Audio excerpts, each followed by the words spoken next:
Hi everyone, and welcome to the Savvy Librarian channel. My name's Anna, and this is the first episode of Borrow Before You Buy It. I decided to create this channel because me and my daughter often go to the library at least once a week to check out books, and I thought this would be a fun way to share if we liked a book or didn't like it, whether I think it's worth buying or just borrowing. Today I have 3 books today, and I'll be sharing with you if we liked it or didn't like it, and which ages I think they're recommended for. If I think you should buy it, I'll give it a crown. If I think you should just borrow it, I'll give it a thumbs up. Here's the first book.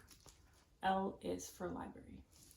This is a great book to introduce your children if they're just learning the alphabet. It goes through A through Z with library themed words. I really like the illustrations in here. They're really fun to go through and read with your child. It has a cat, and he's just in the library hanging out with the kids. Each word correlates to the letter, like E is for encyclopedia, all the way to the end we have Z for catching Z's. But every word in here has some tie to the library. I would definitely just borrow this book just because there's so many different books you can borrow that are A to Z, but this is a really fun book to read, to learn library terms, and just to kind of keep going over the alphabet. So I'll give it a thumbs up to borrow. The next book is The Leaf Thief. So we actually had the English version this week, but we had to return it because it is a really popular title. So I was able to get the Spanish version, which is still just as fun.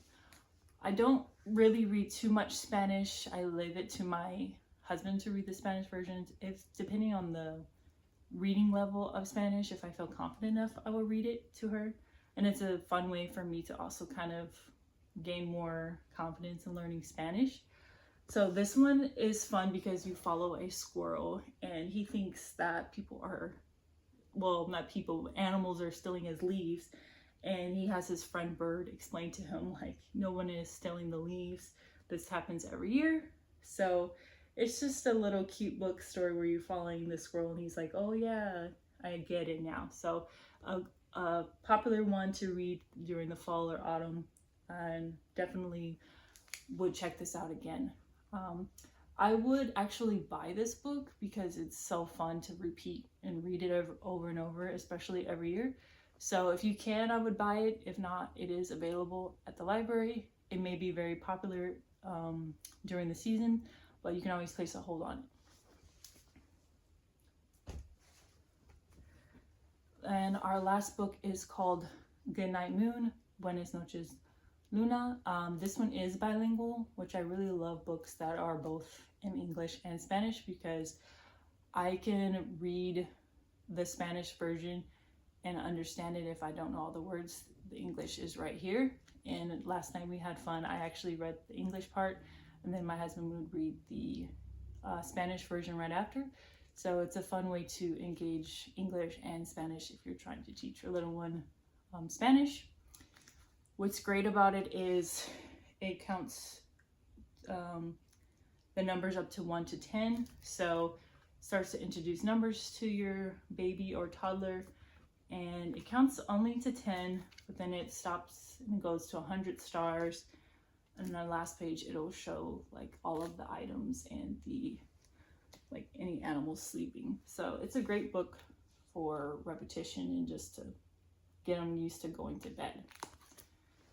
Those are all the 3 books. I forgot to mention the recommended ages.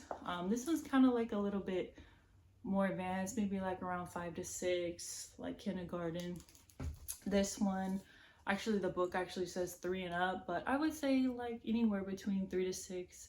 But my daughter's already like almost a year and a half, and she still likes this book. So even though it's geared to older children, you could still read it to your baby or toddler. This one actually says newborn to 5 years old. I would agree with that. It's a board book, so you can read it at any age. And I would also like to highlight, this would probably be a really good book if you know someone who's expecting or they just had a baby and you want to give them a board book. This is a great book to give as a gift. So those are all the books for today on our first episode of Borrow Before You Buy It. What are you and your kids reading? And I love to know if you read any cool books this week. Just leave it in the comments. If you enjoyed my book review, please give me a thumbs up and subscribe, and so you don't miss any future episodes. Until then, happy reading and see you on the next episode.